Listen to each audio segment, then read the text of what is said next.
ৰাজ্যজুৰি অব্যাহত সদৌ অসম স্বাস্থ্য আৰু কাৰিকৰী কল্যাণ সন্থাৰ কৰ্মবিৰতি যাৰ ফলত ৰাজ্যৰ একাংশ চৰকাৰী চিকিৎসা কেন্দ্ৰত সৃষ্টি হৈছে অচল অৱস্থাৰ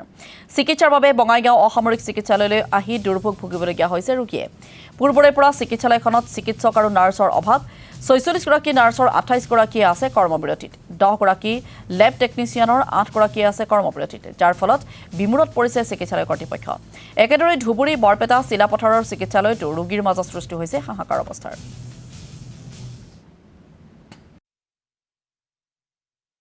হস্পিটেলখন 220 বেডেড হস্পিটেল এই হস্পিটেলত আমাৰ 46 জনী 46টা ষ্টাফ আমাৰ এনএছএমৰ তাৰে ভিতৰত আমাৰ ডক্টৰ এজন আছে সাৰ্জন জিএনএম ষ্টাফ আছে 28 জনী এনএছএমৰ এএনএম আছে এজনী ফাৰ্মাচিষ্ট আছে এজন লেবটেক আছে 8জন আৰু গ্ৰেড ফৰ আছে 7জন টোটেল 46টা ষ্টাফ আমাৰ মাজৰ পৰা ঘপককৈ ষ্ট্ৰাইকত যোৱাৰ কাৰণে আমাৰ দৈনন্দিন কাম কাজত নিশ্চয়কৈ কিছু অসুবিধাৰ সৃষ্টি হৈছে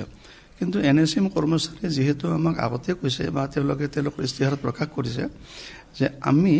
এটলিষ্ট ইমাৰ্জেঞ্চিখিনি চাম আৰু সেই মৰ্মে তেওঁলোকে আমাৰ যিখিনি ইমাৰ্জেঞ্চি কাম কাজ সেইখিনি তেওঁলোকে চলাই আছে গতিকে সেই ক্ষেত্ৰত আমাৰ অলপ সকাহ হৈছে যদিও কিন্তু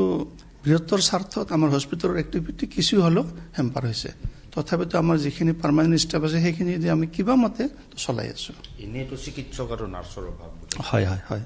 কিমান নাৰ্ছ কিমান থাকিব লাগে কিমান নাৰ্ছ আমাৰ যিটো ৰেচিঅ' হিচাপেতো নাৰ্ছ প্ৰায় নিয়াৰ এবাউট 80-90 মান হ'ব লাগে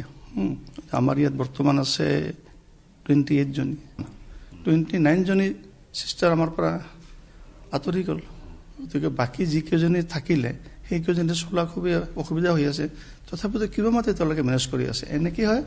আমি ৰেগুলাৰ ষ্টাফক হয়তো আমি অভাৰটাইমো সেনেকৈ কৰিব